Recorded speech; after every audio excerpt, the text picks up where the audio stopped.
Ang galing naman nito. Naukit talaga niya ano, yung kahoy sa ano.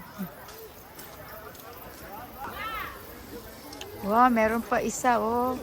Napaka ano naman. Galing naman ng ano nito.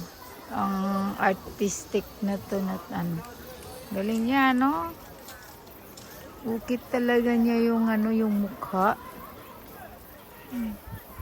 Ayan, ayan, meron na naman ano, ibang ano. Napaka-talented talaga ang gumawa nito. Ayan. So different wood faces creature ng nano natin ha. Ayan, iba-ibang mga ukit po sa ano, sa gawa ng kahoy. Napaka-talented.